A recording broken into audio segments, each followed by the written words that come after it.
AEW Revolution is on Sunday, and your analysts of overanalysis. What's our thing? We are the Experts of Overanalysis. Experts of Overanalysis. Yeah, I am we're the glad. We're gonna predict the show. I'm just glad that That's we what we're have gonna made that canon on the show itself after all these months I just did of it. me throwing It it is into what the we do. description. Thank you. All right. So here's what we'll do. I'll run down the card one match at a time. We'll talk about the matches, make our predictions, just as we always do. We're not gonna do a punishment right now. Maybe we'll do one for WrestleMania. It's kind of time consuming for us to do something like that. Yeah. So anyway, this is just for the bragging rights, and also give us an excuse to talk about a pay-per-view. So Revolution Sunday.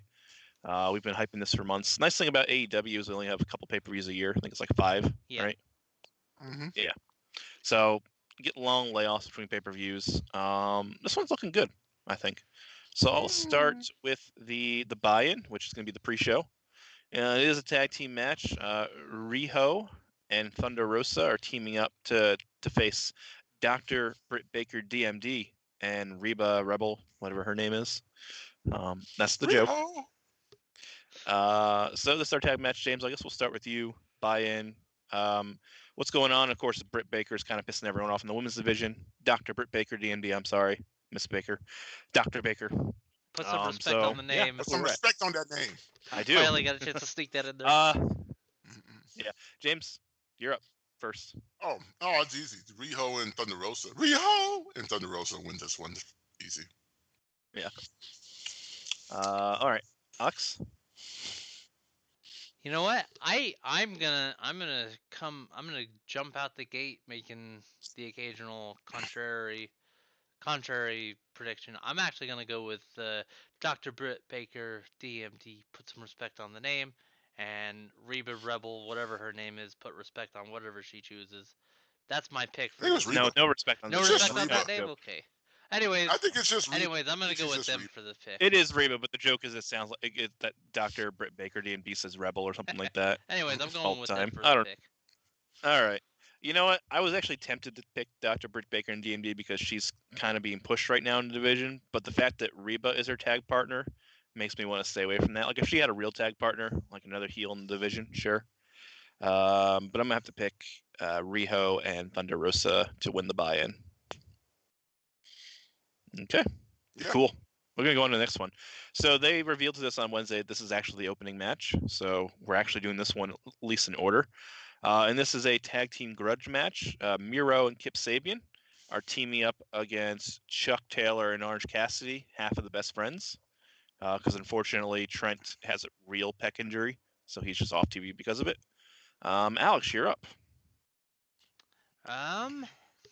This is a tough one because I know on Dynamite I think they were starting to hint that there might be at least a slight change of attitude in Miro. But he's made it pretty clear that he's not thrilled he's not thrilled at all about how the wedding went. So I think he's gonna do everything he can to take it out on both Chuck and Orange.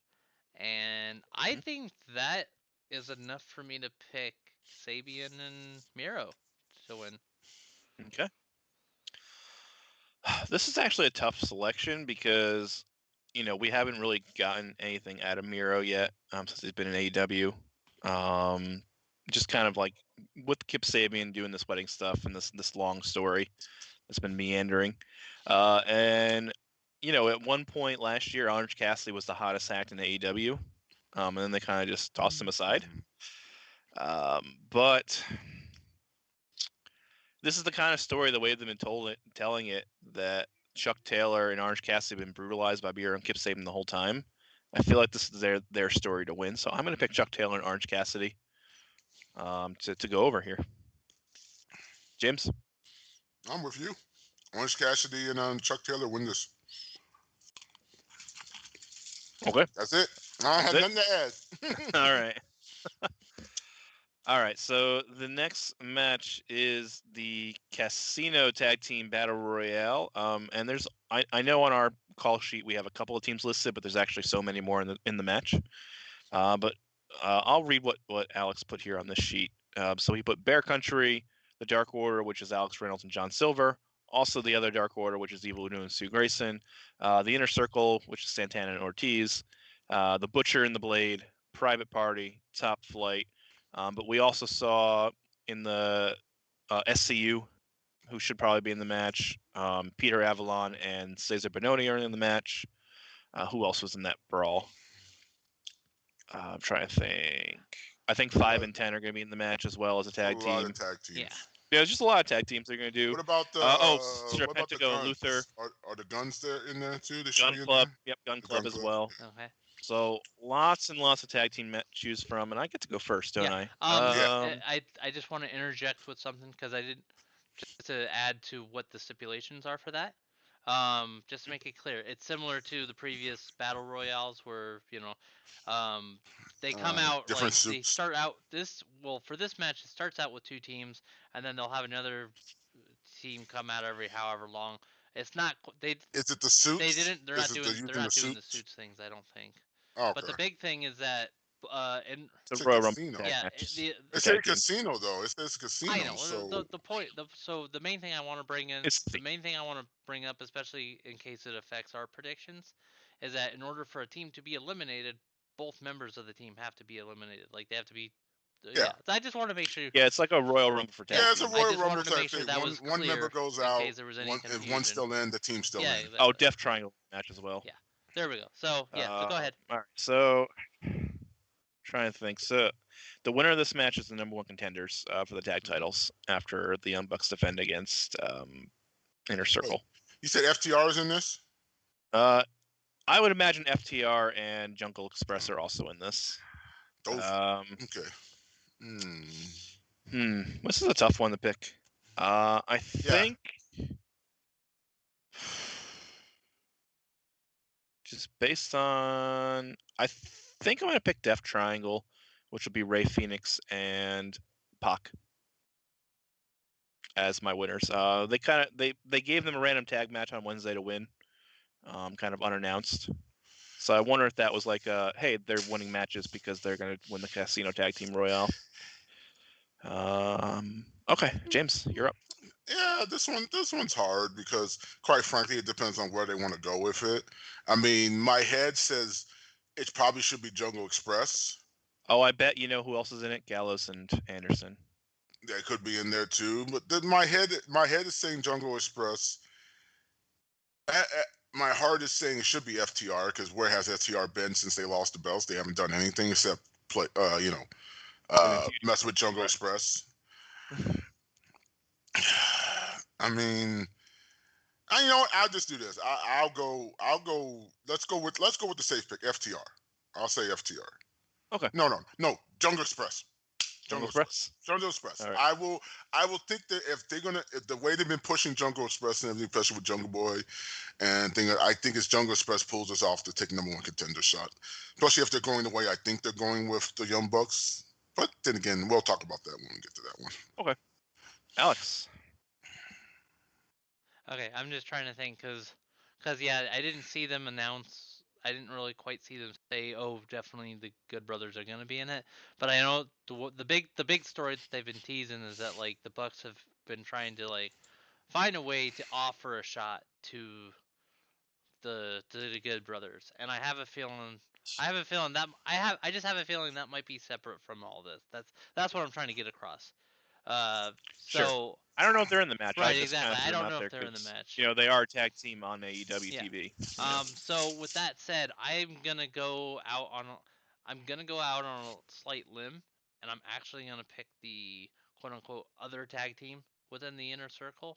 So I'm actually gonna go with Santana and Ortiz. Because they're like whether the Bucks win or Jericho and MJF win, you could actually tease something with Santana and Ortiz off the back of that. That creates some intrigue, yeah. Because now you're like, ooh, who's gonna win the tag match later in the night? All right. Next match is the Big Money match, and it's just a singles match, but it's Big Money Matt Hardy versus Hangman Page. The winner receives the loser's earnings for the first quarter of 2021, so it's like a money match, you know, get the other person's paycheck. James, we're back to you. Adam Page. Adam Page? Mm-hmm. Okay. Alex. I'm gonna go with Adam Page as well. All right. And yeah, I'm gonna pick Hangman on Page too. Of course, it's gonna be him. Matt Hardy's is just here to put him over, which is fine. Yeah. Like it's been a fun feud. So, and it's getting like Hangman Page into the Dark Order, which I want to see. So. Yeah. Yeah. All right. Next match then will be the tag team street fight, which is Darby Allin and Sting versus Team Taz's Brian Cage and Ricky Starks, with probably Powerhouse Hobbs and Hook and Taz kind of hanging around during the match as well. Darby Allin, of course, is the TNT champion, and his team was Sting's first match in a couple of years. Alex, you're up. Yeah, this one, I'm going to be honest, this was a tough one to call in part because of the fact that it's been me debating whether or not Sting should be wrestling at all, but the fact that they're doing it and the fact that they've got Sting taking bumps, it's kind of like, okay, I think we're going to see kind of the hero moment for Darby Allin and Sting. So Darby and Sting is my pick. Okay. Yeah, I pretty much agree with that. I think that's where we're at. Sting's not going to come out of retirement to lose a match, I don't think. No. And they're really trying to put Darby Allin over as the new Sting. So yeah, Darby Allin and Sting is my pick. James? Same.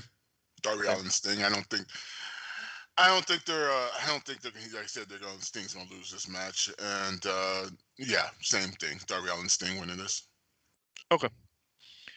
All right. The next match on the card is the Face of the Revolution ladder match.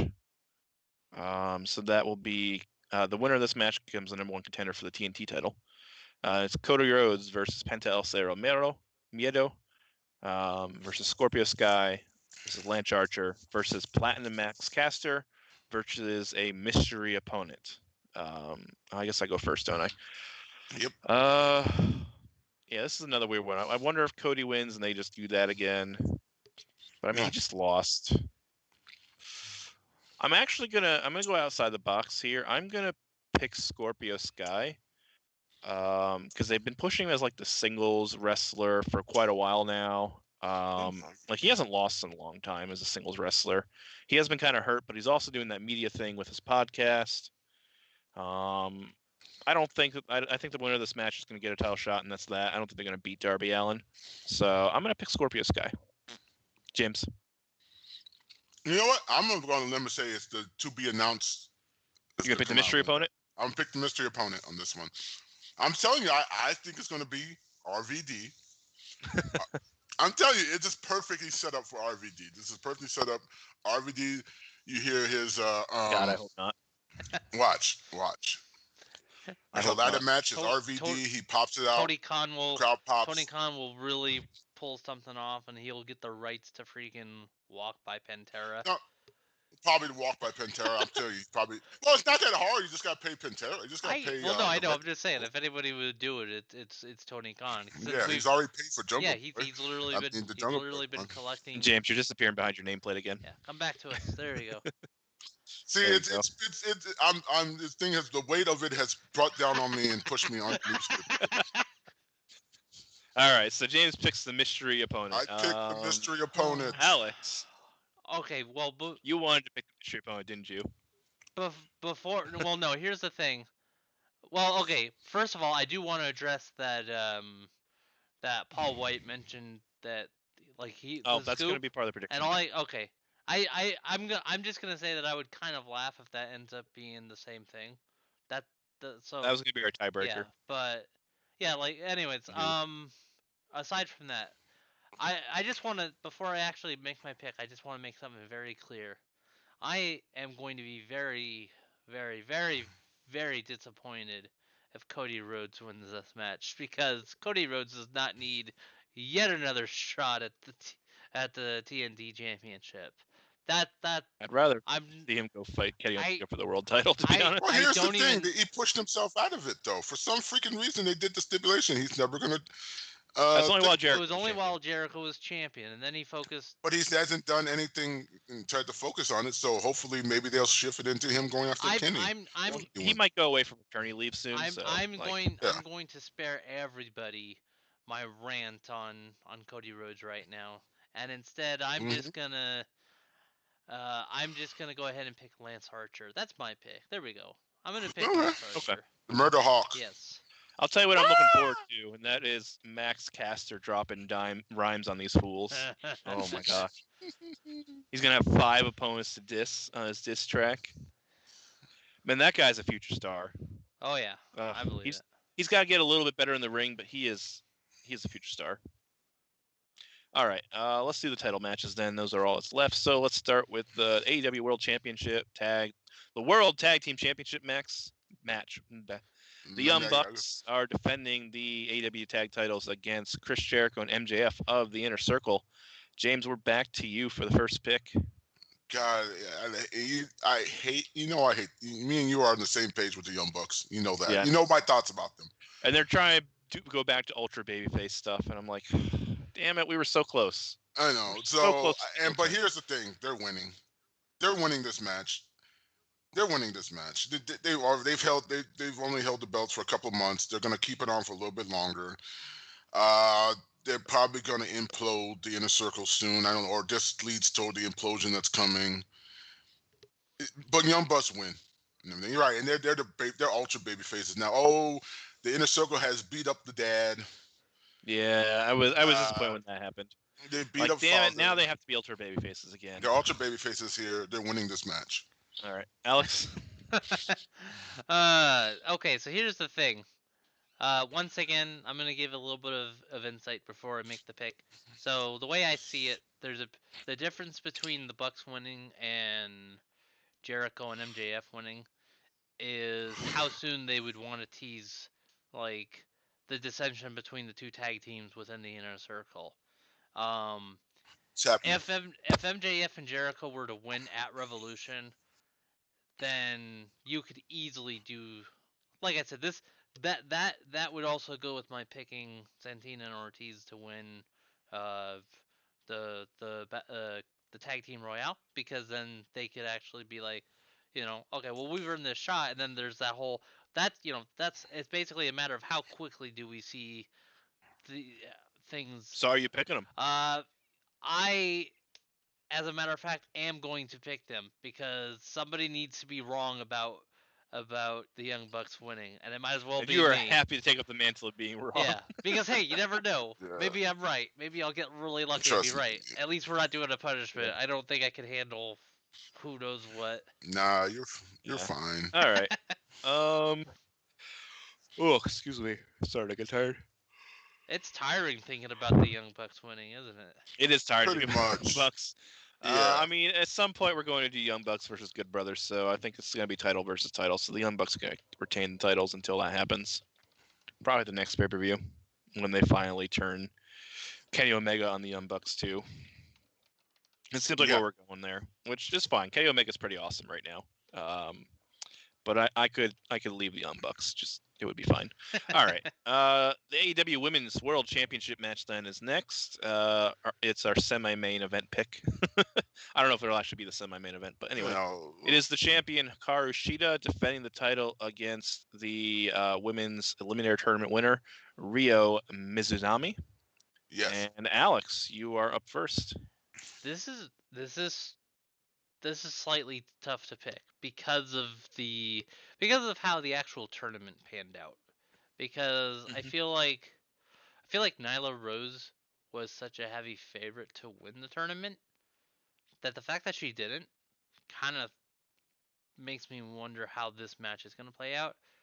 Because I feel like it would have just been like, it would have just been a rematch and between Nyla and Shida, and maybe Nyla would have won off the back of that. Here, it's a situation where it's great to see someone different in the spotlight for this particular pay-per-view, but I don't think it's going to change the outcome that much. I think Shida, as much as it kind of pains me to say, I think we're still going to see Shida rolling forward after this and then still continuing to build stuff up.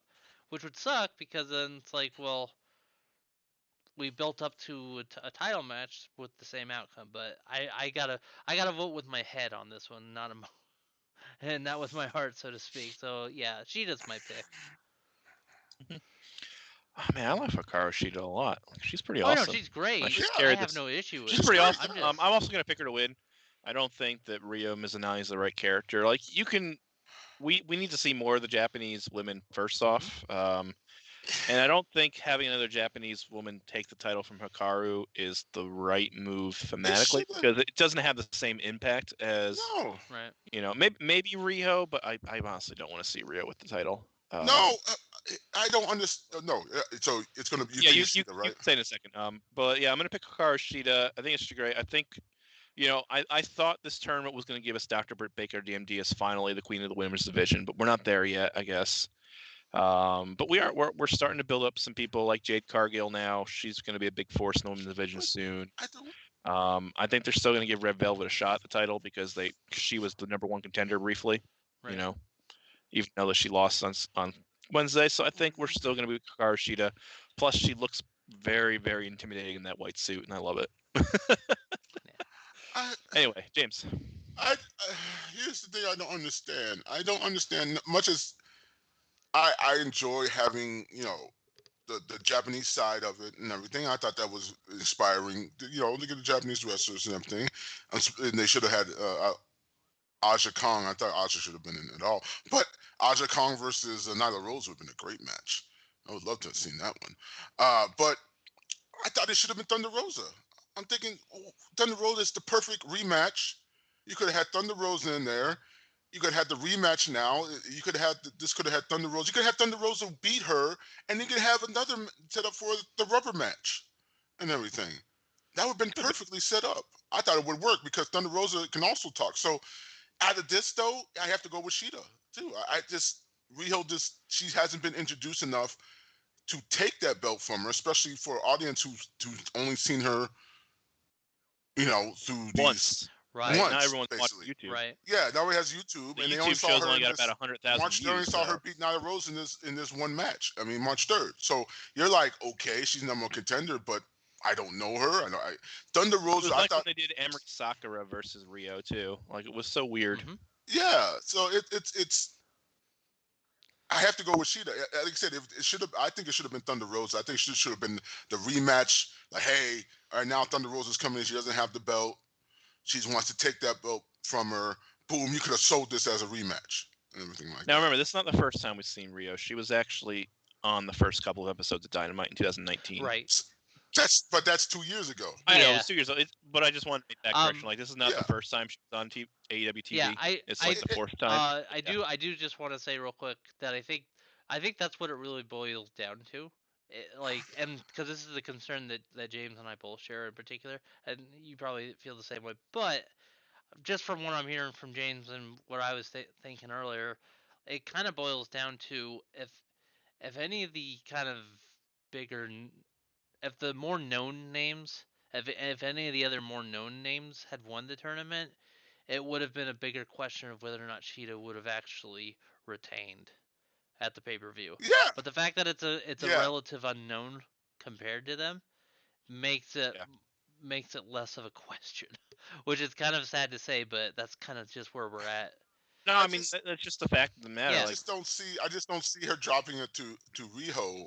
Right, and it's not going to happen. No. Yeah, it doesn't. It would not fit. I would be surprised if it happens. Hey, it happens. But no, I just don't see it. It just doesn't. It would not be the best use of that, in my regards. But yeah. So all right, whatever. We get introduced to Ryo. If she's going to stay stateside and wrestle for AEW for a while, that would be cool. Like, I mean, that's why I said I'm not going to be mad if that happens and everything. It's just but I don't think she's going to win the title. But I'm hoping she sticks around because I actually really enjoyed her in her match against Nyla Rose. Their matches on the YouTube and in that little, like, they were like in this little closet in Japan. It was the apartment. It was like the juicy apartment match. I know, right? Okay. weird. I also want the other different. finalists to come over. The Magical Girl. I thought she was pretty entertaining. Magical Girl, Yuri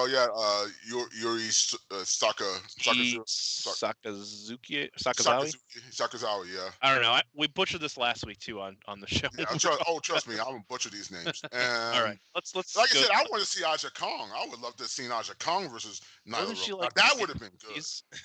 What was it? She's like retired, Aja Kong. Yeah, I think she's basically came out of retirement. Yeah, but she's still Aja and Kong. She wouldn't let Ryo pin her. She had to like get a count out loss. Of course, Aja Kong's a legend. Trust me, Aja Kong's a legend. Anyway, let's get the last match and going for. So the last match of the night, the main event, is the AEW World Championship match, an exploding exploding barbed wire death match. You still can't believe we even have to use those words when describing on AEW. I know, right?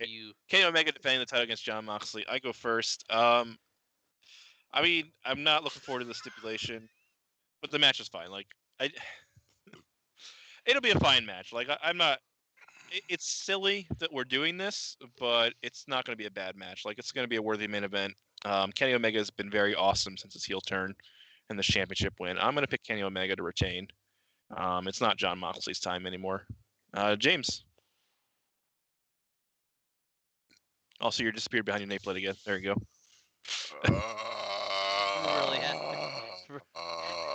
Really voicing your displeasure at this. I can understand. I understand. We've had this conversation. I mean, I think Omega. Honest with you, I think Omega wins this. It's just. I would have preferred a straight up match. I would prefer a straight up wrestling match. You know, this exploding barbed wire death match. Just. Although I mean, this is not the 90s. Doing the Saw contraption. I'm not 20. I am not in high school anymore. Maybe I was in high school. It was cool, but now I am. I'm looking at this like this is unnecessary. You don't really need this. But Omega wins this. I think Omega wins this. I don't think he's dropping the belt at that one. I mean, I kind of like Kenny Omega doing the Texas Chainsaw Massacre thing, building the shop. Oh my God, that was such a cringe-worthy promo. Oh my! I liked it. He's not the Undertaker. He's not building the chamber. He's like a movie villain. Building the chamber that will kill Moxley. He's just like.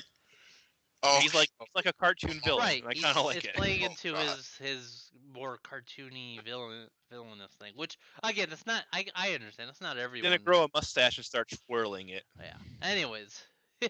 No, Alex, you're up. Yeah, Alex. I just want to preface by saying I understand the concerns that you guys and a lot of other people have about the stipulation. It'll be a fine match. I will. The other thing I want to say is one thing I was trying to tell people for the last 2 to 3 weeks when Sensei had announced it is that I was there. There has been a part of me that feels like somehow this is not what's gonna happen, and that it's all just kind of this weird, like it's all this weird thing that just kind of playing into Kenny Omega's weird, like mindset as this almost cartoonish villain type thing. But then they did the video package and promo stuff on Dynamite. I'm like, well, shoot, I guess we are gonna have an exploding barbed wire death match as our main event of an AEW pay-per-view in 2021. Good heavens. Okay. With that said, I feel like everything they've been setting up prior to this makes me think that they're not going to drop the title off of Omega now when they've got other things on the horizon. Because I feel like some of this other stuff on the horizon, especially with all the teasing of interpromotional warfare type stuff, kind of relies on Omega still being the champion.